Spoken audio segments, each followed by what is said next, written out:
오늘은 요한복음 7장 10절로 24절 말씀까지 함께 공부하시면서 함께 은혜를 나누도록 하겠습니다. 7장 10절 말씀입니다. 그 형제들이 명절에 올라간 후 자기도 올라가시되 나타내지 않고 비밀히 하시니라. 아멘. 10절 말씀은 1차, 2차 등 갈릴리 순례 행렬들이 다 예루살렘으로 떠나간 후에도 예수님이 갈릴리에 남아 계셨고 시간이 지난 후에 예루살렘으로 올라가셨다는 의미입니다. 많은 갈릴리 순례자들이 예루살렘길로 요단강 동쪽 길을 택했다고 하는데 예수님은 사마리아 길을 택하셨을 가능성도 있다고 합니다.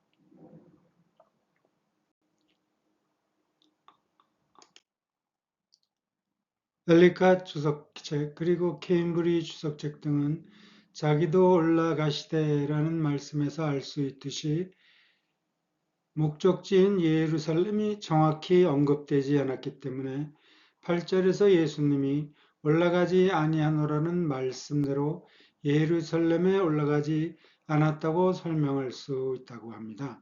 그런데 이러한 주장은 조금 약하다고 생각을 합니다. 그리고 예수님의 목적은 명절이 아닌 것을 지난 공부 요한복음 7장 1절로 9절에서 공부했었는데 이 필립 주석책은 예수님은 명절이 목적이 아니라 여행하는 마음으로 올라가셨다고 설명할 수 있다고 합니다.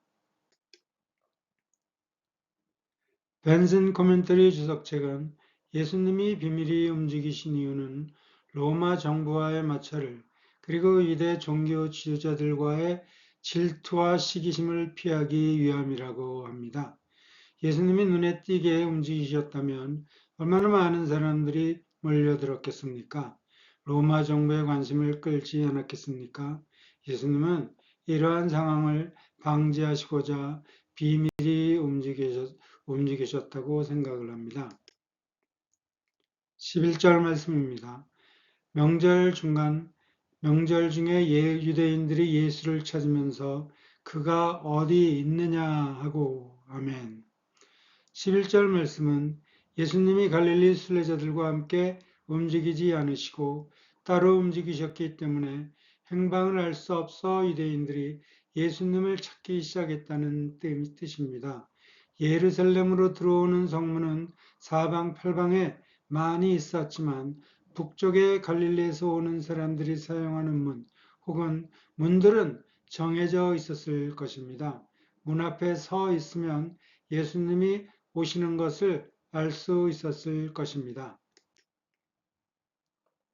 그리고 유대인들이 예수님을 공개적으로 찾는 이유는 시기와 질투를 넘어 모의 작당을 했기 때문이라고 합니다.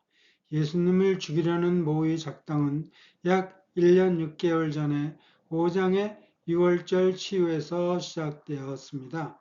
5장 18절 말씀입니다.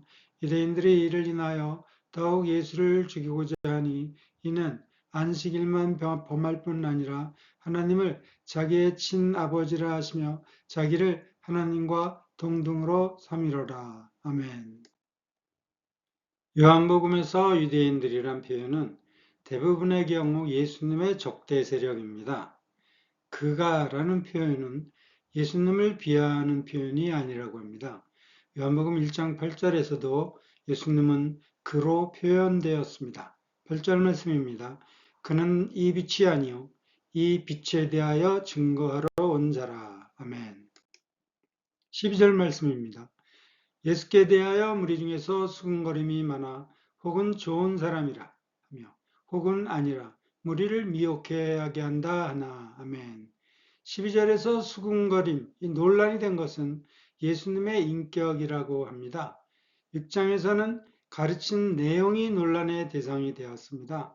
6장 41절 말씀입니다. 자기가 하늘로서 내려온 떡이라 하시므로 유대인들이 예수께 대하여 수군거려. 아멘. 또 6장 61절에서는 예수님의 교훈이 수군거리가 되었습니다. 예수께서 스스로 제자들이 이 말씀에 대하여 수군거리는 줄 아시고 가라사대 이 말이 너에게 걸림이 되느냐. 아멘. 예수님의 적대 세력에게 예수님 인격은 예수님이 죽은 후에도 논란의 대상이 되었습니다. 마태복음 27장 63절 말씀입니다. 주여 저 유혹하던 자가 살았을 때에 말하되 내가 사흘 후에 다시 살아나리라 한 것을 우리가 기억하노니. 아멘. 12절에 미혹하게와 마태복음 27장 63절에 유혹하던 자 모두가 예수님 가르침에 대한 평가입니다. ICC 주석책은 예수님은 이 좋은 사람이라는 평을 좋아하지 않으셨다고 설명합니다. 좋은이란 단어가 마가복음 10장에서는 선한으로 번역되었는데 마가복음 10장 18절 말씀입니다. 예수께서 이르시되 내가 어찌하여 나를 선하다 일컫느냐? 하나님 한 분 외에는 선한 이가 없느니라. 아멘. 또 ICC 주석책은 미혹하게 한다는 무리들의 주장은 예수님께서 5장의 유월절 기간에 안식일에 병을 고치신 일과 또 5장 17절 말씀입니다. 예수께서 저에게 이르시되 내 아버지께서 이제까지 일하시니 나도 일한다 하시매 라고 하나님을 자기의 친아버지라 하여 자기를 하나님과 동등으로 삼으라는 이 5장 18절 말씀처럼 예수님의 가르침 때문이라고 설명합니다. 빈슨 주석책은 마태복음 27장 63절에 유혹하던 자, 헬라어로 이 플라노스는 떠돌아다니는 사기꾼이라는 뜻이고 12절에 미혹하게 플라나는 길을 벗어나고 방황하다는 뜻이라고 합니다. 12절에서 미혹하게 한다라는 주장은 사람들은 예수님의 가르침이 기존 율법과 다르고 사람들을 율법에서 벗어나게 한다고 생각했던 것 같습니다. 미혹하게 이 플라나가 마가복음 12장 24절에서는 오해로 번역되었습니다. 마가복음 12장 24절 말씀입니다. 예수께서 알았을 때 너희가 성경도 하나님의 능력도 알지 못함으로 오해함이 아니냐. 아멘. 예수님이 무리를 미혹하게 한다고 믿는 사람들은 결국 빌라도 앞에서도 누가복음 23장 5절 말씀입니다. 우리가 더 굳세게 말하되 저가 온 유대에서 가르치고 갈릴리에서부터 시작하여 여기까지 와서 백성을 수동케 하나이다라고 거짓 고소했습니다. 많은 주석책들은 복음서에서 이곳에서만 먼저 사용되니 무리라는 단어가 복수로 사용되었다고 합니다.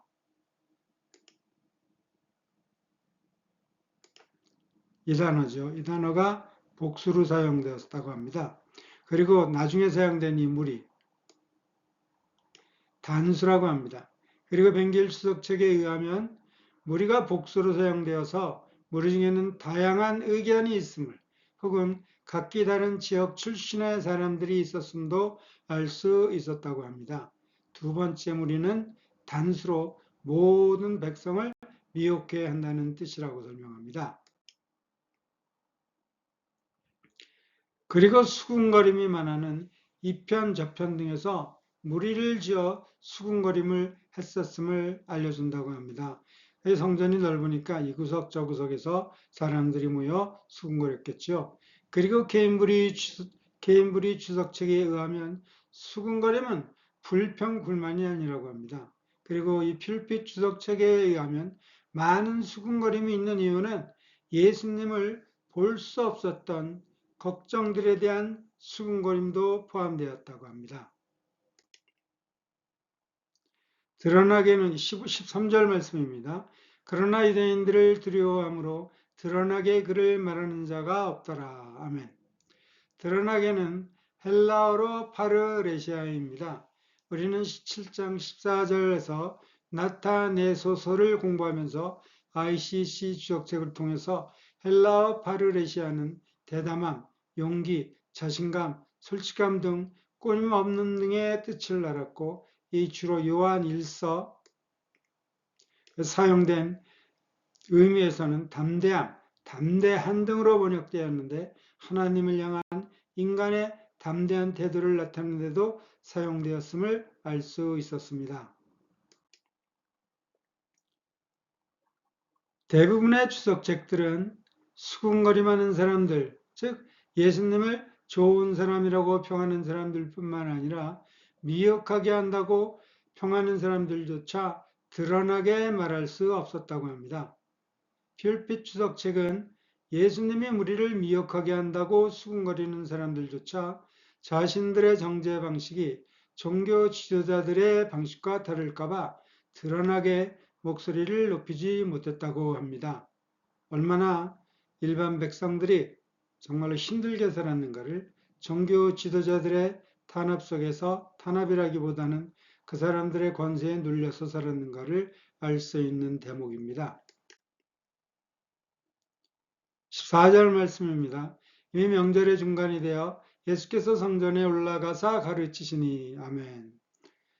엘리컷 주석책 등 많은 주석책, 특별히 이 메이얼 주석책은 10세기 수도등학자 유티미우스 지가베누스를 인용해서 명절 중간이란 시점은 정해진 절기 용어,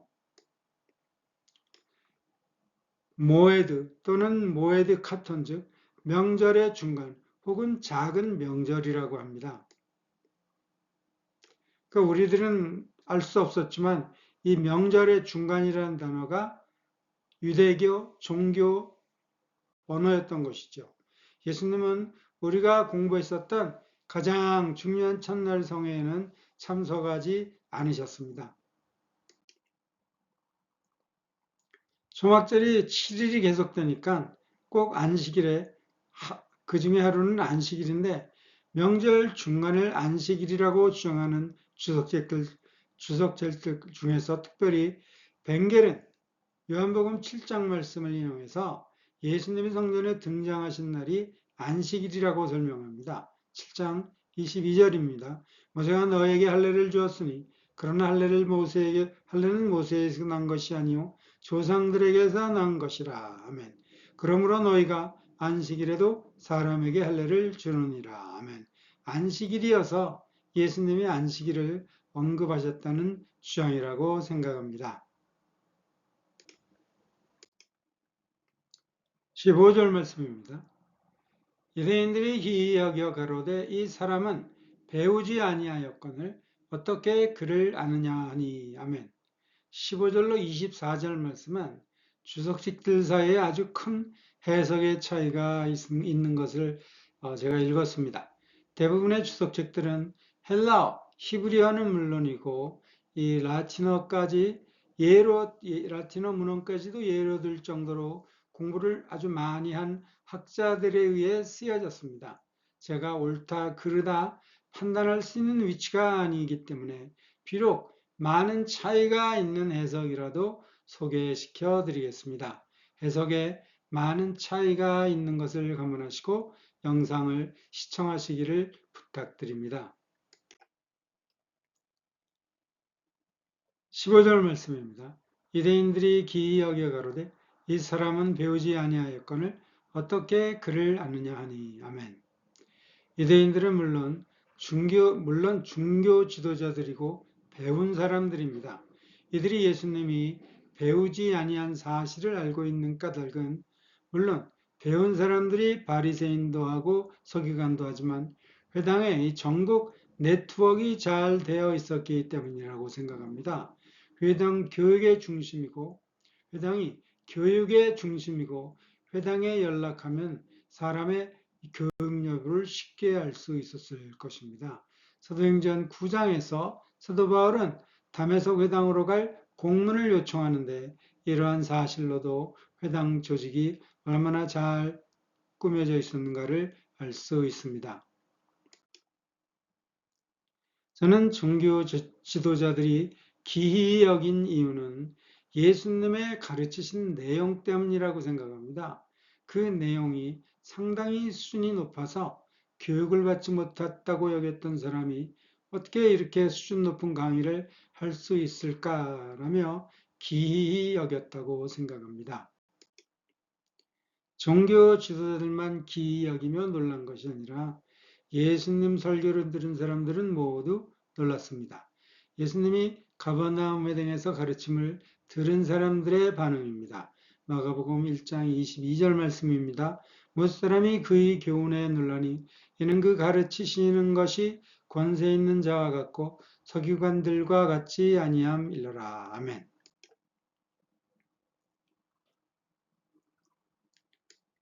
그를 아느냐 하니 이렇게 의문을 갖고 있는데 글이 사도행전 26장에서는 학문으로 번역되었다고 합니다. 사도행전 26장 24절 말씀에 내 많은 학문이 너를 미치게 한다 하니 아멘. ICC 주석책은 그를 아느냐라는 의미는 공인된 랍비의 제자가 아니다라는 의미가 있다고 합니다. 예수님은 무식하지 않습니다. 글을 쓰셨습니다. 요한복음 8장 6절 말씀입니다. 예수께서 몸을 굽히사 손가락으로 땅에 쓰시니 아멘. 퓰핏 주석책은 그를 아느냐라는 놀람은 성경보다는 일반 학문을 알고 있다라는 놀라움이고 유대 경전 등을 해석할 수 있고 가르치는 방식도 자신들의 방식과 유사하다는 의미도 포함되었다고 설명합니다. 벵겔 주석 측에 의하면 예수님은 인간적인 교육을 받지 않았음에도 불구하고 하나님께 기름 부음을 받은 선지자로서 복음을 전하고 가르치는 사역을 하셨는데 예수님은 우리들에게 복음을 전하고 가르치는 선지자의 사명을 주셨습니다. 마태복음 28장 20절 말씀입니다. 내가 너에게 분부한 모든 것을 가르쳐 지키게 하라. 아멘. ICC 주석책은 7장 15절로 24절 말씀이 5장 47절 다음에 이어지는 내용이라고 합니다. 예수님은 자신의 주장에 대한 근거로 5장 47절에서 모세를 인용하셨다고 말씀하셨는데 요한복음 5장 46절 말씀입니다. 모세를 믿었다면 또 나를 믿었으리니 이는 그가 네게 대하여 기록하였습니다. 47절 그러나 그의 글도 믿지 아니하거든 어찌 내 말을 믿겠느냐 하시니라. 그리고 근래에 쓰여진 이 주석책들을 보면은 이 ICC 주석책의 영향을 받았는지 아니면 어쨌든지 또 이 ICC 주석책의 주장에 호응을 하는 주석책들이 여러 있었습니다. ICC 설명에 의하면 5장의 강의에서 예수님은 성경 구절을 찾아서 구체적으로 모세를 인용하셔서 같이 가르치셨는데 그 내용이 7장 16절로 24절 말씀이라고 합니다. 그리고 예수님이 가르친 내용은 유대 지도자들을 놀라게 했는데 이들의 반응이 15절에 기록되었다고 주장합니다. 16절 말씀입니다. 예수께서 대답하여 가라사대 내 기운은 내 것이 아니요 나를 보내신 이의 것이니라. 아멘. 대답하여는 15절에서 배우지 아니하였건을 어떻게 그를 아느냐라는 그 의문에 대한 답변입니다. 그리고 예수님의 답변은 18절까지 계속됩니다. 나를 보내신이라는 예수님의 답변을 참조하면 15절에 어떻게 그를 아느냐라는 종교 지도자들의 질문에 선생이 누구냐라는 의미가 포함된 듯합니다. 마이얼 주석책은 나를 보내신이라는 의미에는 예수님을 보내신 하나님이 말씀하실 내용을 4절을 통해서 전달하셨고 지금도 계속해서 자신의 이름으로 무엇을 말해야 할지를 알려주고 있다는 의미가 포함되었다고 합니다. 오병이어의 표적을 행하신 예수님이 하나님과 계속해서 교통하심을 알 수 있습니다. 교훈이 내 것이 아니고 하나님의 것이라고 말씀하셨는데 요한복음 5장에서는 심판도 하나님의 뜻대로 하신다고 말씀하셨습니다. 5장 30절 말씀입니다. 듣는 대로 심판하노니 나는 나의 원대로 하려지 않고 나를 보내신 이의 원대로 하려는. 예수님은 교훈이 자신이 아니고 자신의 것이라고 요한복음 8장, 12장, 14장, 또 14장 등에서 여러 차례 말씀하셨습니다. 복음서에서 교훈은 예수님의 가르치심을 표현하는 데 사용되어 있는데 지다케라는 단어는 교훈, 가르치심 등으로 번역되었습니다. 그런데 예수님이 직접 교훈이라고 말씀하신 것은 16절과 17절 두 곳뿐이라고 합니다. 17절 말씀입니다.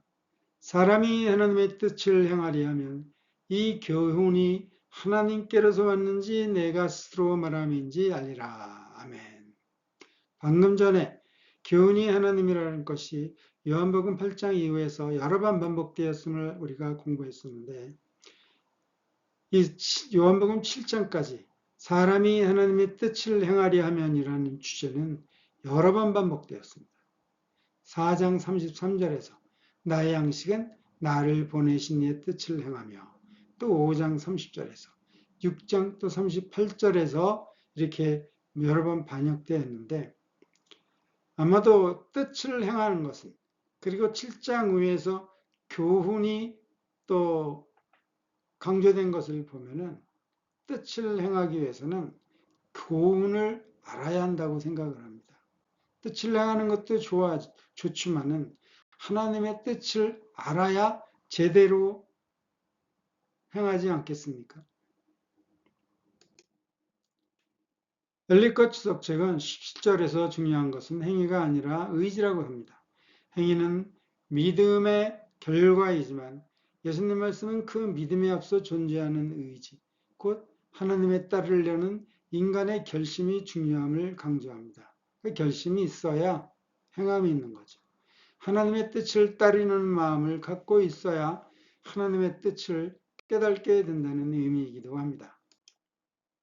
벵겔 주석책은 하나님의 뜻이 먼저 인간의 의지를 일깨우고 그 후에 인간의 의지가 하늘의 뜻에 응답하고 실천하려고 행하려는 방법이 진리를 아는 가장 확실한 방법이라고 설명합니다. 요한복음 8장 31절 말씀입니다. 그러므로 예수께서 자기를 믿는 유대인들에게 이르시되 너희가 내 말을 거하면 내 제자가 되고 진리를 알지니 진리가 너희를 자유케 하리라. 아멘. 이러한 말씀처럼 계속해서 예수님 가르침을 실천할 때 믿음의 사람들에게 최고의 영광인 예수님 제자가 될 수 있고 진리를 알 수 있게 된다고 생각합니다. ICC 주석책은 사람이 하나님의 뜻을 행하리 하면 이런 말에 의도적인 결단이 포함되어 있고 올바른 행동이 하나님과 진리를 바르게 이해하기 위한 전제 조건임을 알려주는 것이라고 합니다.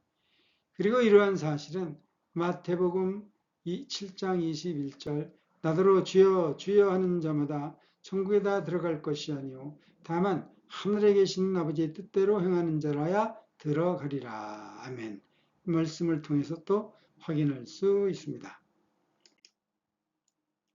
사람은 모든 사람입니다. 우리들도 포함되었습니다. 모든 사람이 하나님의 뜻을 행하려 하면 마이얼스 주석책은 하나님의 뜻을 행하려면 이런 말씀은 요한복음 5장 42절 말씀 다만 하나님을 사랑하는 것이 너희 속에 없음을 알았노라 라는 말씀을 근거로 하나님을 사랑하는 것과 같은 의미라고 합니다. 하나님의 뜻을 행하는 것은 하나님의 사랑의 도덕적 실천이라고 설명합니다. 또 ICC 주석책은 내가 스스로 말함인지 알리라는 말씀은 자신의 것을 말하지 않는다는 의미인데 이러한 강조는 예수님 자신이 아버지로부터 분리된 존재가 아님을 강조한다고 합니다. 요한복음 10장 49절 또 14장 10절 등에서도 이러한 사실들을 말씀하셨고 또 성령님에 대해서도 그가 자유로 말하지 않고 오직 들은 것을 말하시며 라고 16장에서 자신의 것을 말하지 않는 성령님이 자신의 것을 말하지 않는 사실을 알려주셨습니다. 그리고 하나님의 뜻을 행하는 사람들은 예수님이 하나님의 전달자이심을 알 수 있다고 설명합니다. 어느 주석책인가? 십자가에서 인생을 마무리한 예수님은 참으로 하나님의 영광만을 구하셨다고 평한 글을 읽은 기억이 있습니다. 정말 예수님은 이 보내신 이의 영광만을 구하셨습니다.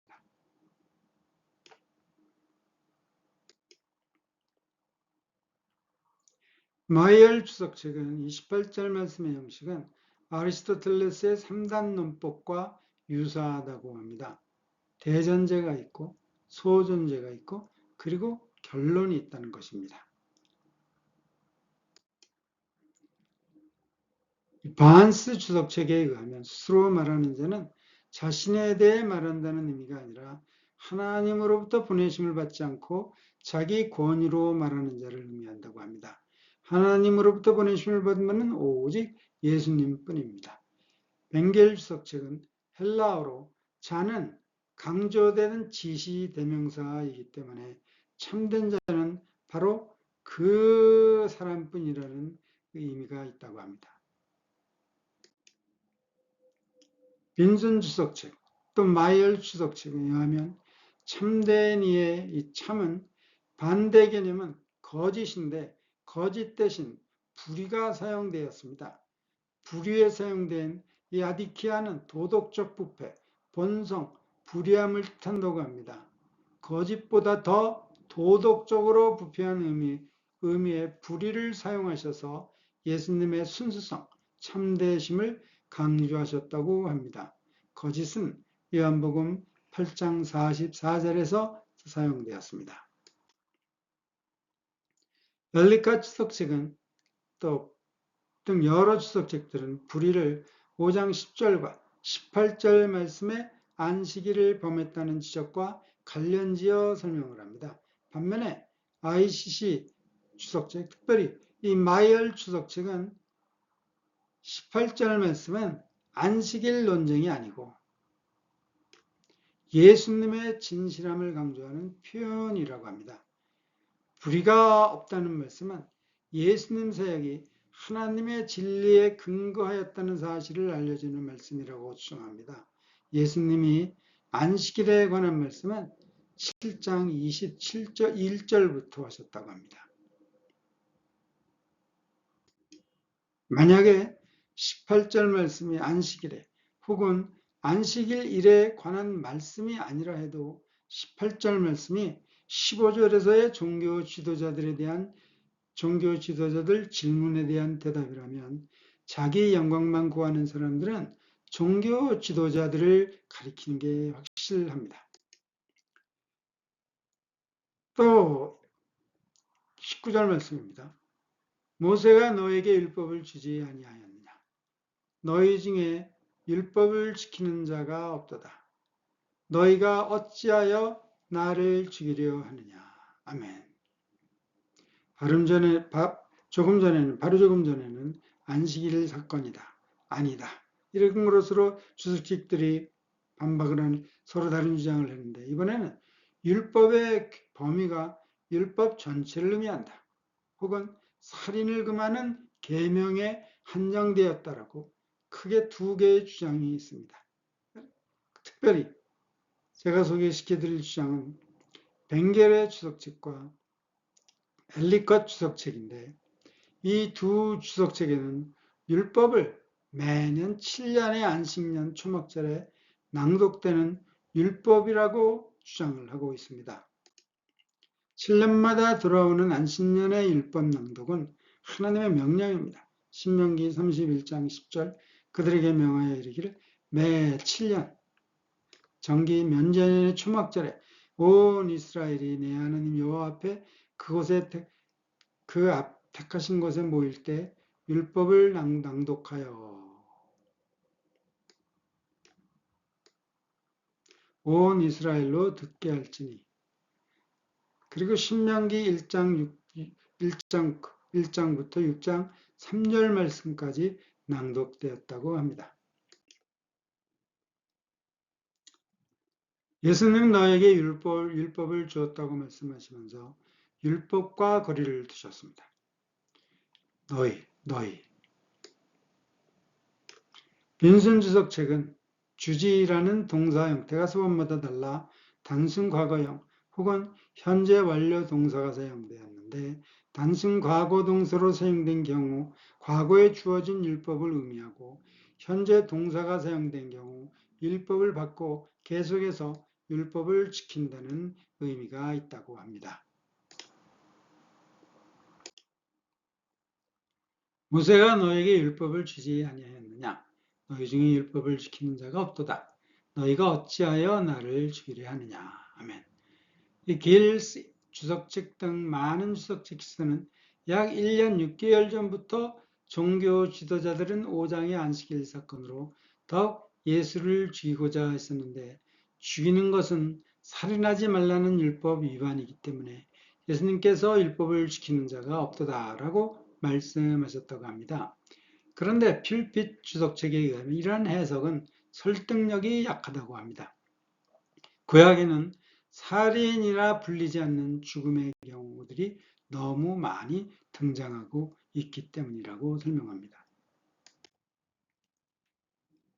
마이얼 주석책은 어찌하여 나를 죽이려 하느냐라는 말씀에는 예수님이 강조한 것은 어찌하여라고 합니다. 어찌하여에는 무슨 권리로라는 의미가 있다고 합니다.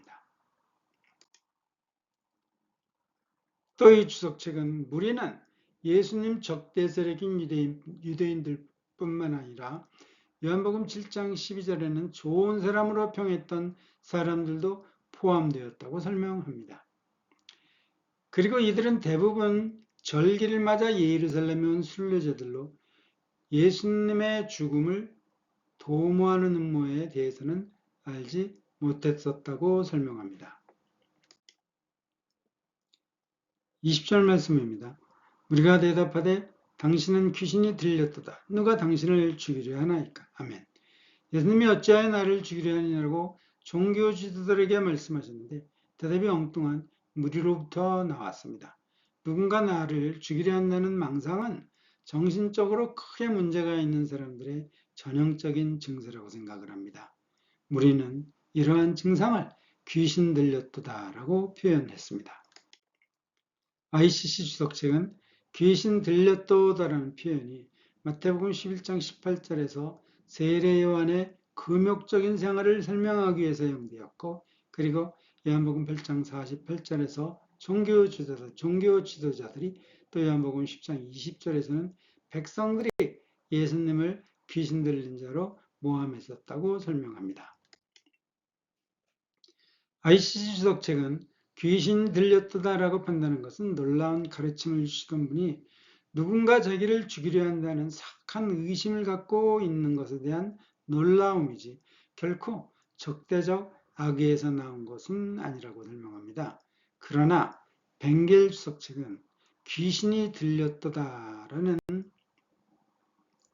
지적은 가장 악독한 모욕의 표현 중의 하나라고 합니다. 우리도 말도 안 되게 우기는 사람들을 보면 어떻게 얘기를 합니까? 미쳤다 하지 않습니까? 똑같은 것 같아요. 벵겔 주석책은 요한복음 7장 25절 예루살렘 사람 중에서 혹이 말하되 이는 저희가 죽이고자 이러한 말씀을 인용해서 예루살렘에서 예수님을 죽이려는 사실을 알고 있는 사람들도 있었는데 누가 당신을 죽이려 하나이까? 라는 질문은 예수님이 이 비밀스러운 계획을 어떻게 알고 있지라는 의문에 대한 질문이고 또 예수님께서 비밀을 알게 된 것은 악령으로부터 정보를 받은 것이라고 짐작하고 귀신이 들렸다라고 단정한 것으로 설명합니다. 정말로 정반대의 주석을 달아 놓았습니다. 21절 말씀입니다. 예수께서 대답하여 가라사대 내가 한 가지 일을 행하며 너희가 나를 일을 인하여 괴히 여기는도다. 아멘. 21절에서 예수님 대답은 20절에서 제기되었던 귀신이 들렸도다 혹은 누가 당신을 죽이려 하나이까에 관한 것이 아니라고 판단하기가 쉽습니다. 그러나 대부분 주석책들은 21절 대답이 20절에 이 무리가 포함된 유대인들을 향한 것이라고 합니다. 많은 주석책은 한 가지 일은 5장의 안식일에 이 베데스다 못 치유 사건으로 설명합니다. 특별히 벵겔 주석책은 행함에는 행하였고 그리고라는 의미인데 그리고에는 자신이 행한 많은 기적들을 비판하지 않았으니 5장 안식일의 치유 사건도 비난하지 말아야 한다는 의미가 포함됐다고 합니다. ICC 주석책은 원문에서 일에 사용된 단어 에르곤이 단수라는 근거로 한 가지는 기적이 아니고 그냥 일이라고 설명합니다. 요한복음에서 에르곤이라는 단어가 기적의 의미로 사용된 경우 요한복음 10장 32절 말씀을 지혜하고는 대부분 복수가 사용되었다고 합니다. 그리고 일이 5장의 안식일 치유 사건이 아니라는 이유로 누구도 치유 사건을 괴히 여기지 않았다고 합니다. 예수님이 5장에서 38년 동안 앓은 사람을 치유했을 때 모든 사람들이 귀히 여겼다는 얘기는 기록은 없었습니다. ICC 주석책은 예수님이 일이라고 말씀하신 이유는 예수님은 안식일에 일을 한 것이 율법을 범한 사실을 알고 계셨기 때문이고 또 치유된 사실은 상관치 않고 안식일에 일을 한 사실만으로 유대 사람들이 괴히 지적을 하자 비난을 하자 괴히 여기는 듯하라고 말씀하셨다고 설명합니다. 별빛 주석책은 예수님 말씀은 괴히 여기도다는 너희는 내가 당연히 체포되어 처벌을 받아야 한다고 생각하는구나 라는 의미라고 설명합니다. 쉽게 설명드리면 사람들 생각은 예수님이 안식일에 일을 했으니 처벌받아야 한다는 것입니다. 제가 5장 공부를 하면서 왜 안식일에 일을 하지 않으면 안 된다는 것을 예레미야서를 인용해서 설명드렸습니다. 안식일에 일을 해서 결국은 이 유대가 이스라엘이 망했습니다. 하나님께서 안식일에 일을 하지 말라고 여러 번 강조를 하셨습니다. 그리고 계속 일을 하니까 장사를 하니까 하나님께서 너희가 이제 망한다 이렇게 경고까지 하셨는데도 계속해서 장사를 했습니다. 그리고 이스라엘 예루살렘이 망했던 것입니다. 그러니까 이스라엘 사람들에게는 안식일에 일을 하는 것은 하나님의 명령 이전에 하나님한테 벌을 받았다는 그러한 인식이 강하게 있었기 때문에 안식일에 일을 절대로 하지 않았던 것 같습니다. 저는 예수님이 괴히 여기는다는 말씀에는 어째서 괴히 여기느냐라는 꾸짐이 포함되었다고 설명합니다. 그리고 22절 말씀을 참조하면 꾸짖음이 확실하다고 생각을 합니다. 예수님이 22절에서 모세, 할례, 조상들 그리고 안식일에도 사람에게 할례를 주느니라고 말씀하셨는데 6절 말씀드리면 조상들이 8일에 할례를 받았기 때문에 모세의 안식일에 할례를 주는 것을 너희들이 안식일에 누워 꼼짝 못하는 사람을 치유한 것을 비난하는 것은 잘못되었다라는 의미라고 생각을 합니다. 그리고 23절에서 예수님은 유대인들에게 너희가 나를 노여워하느냐라고 하신 말씀으로도 꾸짖는 것을 알 수 있다고 생각을 합니다. 22절 말씀입니다. 모세가 너에게 할례를 주었으니 그러나 할례는 모세에게서 난 것이 아니요 조상들에게서 난 것이라. 그러므로 너희가 안식일에도 사람에게 할례를 주느니라. 아멘. 할례는 모세 율법 이전에 하나님이 아브라함에게 명하셨습니다. 창세기 17장 12절 말씀입니다. 대대로 남자는 집에서 난 자나 혹은 너희의 자손이 아니요 이방 사람에게서 등으로 산 자를 물어나고 난 지 8일 만에 할례를 받을 것이라. 아멘. 안식일이 율법화되지 않았던 조상들 시대에는 창세기 17장 말씀에 따라서 생후 8일의 할례를 받았습니다. 그리고 안식일에 노동 금지가 율법화된 후에는 일을 할 수 없었습니다. 모세의 율법입니다.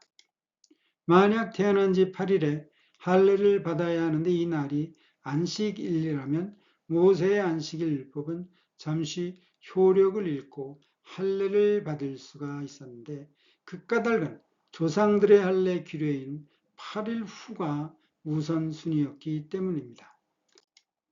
주석책들은 23절의 몰세의 율법을 설명하면서 어느 주석책은 레위기 12장 3절 제8일에 그 아이의 양피를 벨 것이요가 모세의 율법이라고 설명을 하고 다른 주석책은 출애굽기 20장 8절 안식일을 기억하며 거룩하게 지키라는 이 안식일의 율법이 모세의 율법이라고 주장합니다. 그런가 하면 또 모세의 율법을 모든 율법이라고 의미한다고 또 주장하는 학자들도 있습니다. 모세의 율법을 할례 율법이라는 이 마이엘 주석책은 예수님의 안식일의 신체의 일부분을 고치시는 일인 할례가 허용된다면 사람의 전신을 건정케 하는 일도 허용돼야 한다는 주장인데 이러한 논증은 작은 것에서 큰 것으로 넘어가는 유대 논증법이라고 합니다. 또 안식일의 율법으로 해석하는 것은 원문을 잘못 해석했기 때문이라고 주장을 합니다. 이분은 아주 확고한 의견을 갖고 있는 것 같습니다. 모세의 율법을 모든 율법이라 주장하는 이 벵겔 주석책은 율법을 폐하지 아니하라고 하신 말씀이 율법이 폐하지 않는 정도에서의 의미이고 모세의 율법을 폐하지 아니하려고 말씀은 할례를 행해도 안식일의 율법에 위반되지 않는 정도에서라는 의미라고 합니다. 마이얼 사람의 전신은 5장 14절 말씀 다시는 죄를 범치 말라는 말씀으로 육체적 몸에 국한되었다고 주장합니다. 반면에 벵겔은 사람의 전신은 똑같이 5장 14절의 말씀에 죄에 대한 경고가 영혼의 죄도 포함되고 있다고 주장하고 몸과 영혼을 포함한 전체 인간을 의미한다고 합니다. 빈슨 주석책은 너희가 노여워하느냐의 헬라어 촐라테는 신약에서 이곳에만 사용되었는데 헬라어 촐라는 담집을 뜻하며 동사 촐라테는 담집으로 가득 차다. 즉 우울하고 격렬한 분노 상태에 있다는 의미라고 합니다. 중국 시대의 한인과 유방인가가 매일 담집을 갖다가 핥았다 그랬던가요? 그러니까 그런 기억이 있습니다. 빈슨 주석책은 전신을 건정케 하는 이런 말씀은 문자적으로 내가 한 사람을 전체를 온전케 만들었다는 뜻인데 할례와 대조되는 말씀이라고 합니다. 할례는 신체의 한 부분만 영향을 주는 의식임에도 불구하고 안식일에도 할례를 행할 수 있는데 예수님은 자신이 한 사람을 완전히 회복시킬 일이 할례보다 더 의미 있는 일임에도 불구하고 사람들이 그것을 문제 삼는다고 말씀하셨다고 설명합니다. 24절 말씀입니다. 대부분의 주석책은 외모는 율법의 겉모습, 즉 율법의 규정을 의미하고 의미는 율법 문자 그대로입니다. 외모로 번역된 헬라어 오프시스인데 이 단어는 요한복음 11장 44절 그리고 계시록 1장 16절에서 얼굴로 번역되었습니다. 공의의 판단은 행위의 본질을 판단 혹은 공정하고 정의로운 판단을 의미하는데 벵겔 주석책은 공의의 판단 앞에 정관사가 붙어 있어 오직 하나뿐인 참된 판단의 뜻이라고 합니다. 외모로 판단하지 말고 공의의 판단으로 판단하라. 그러나 하나뿐인 참된 판단은 하나님이 기뻐하시는 공의로운 판단을 의미한다고 합니다. 감사합니다.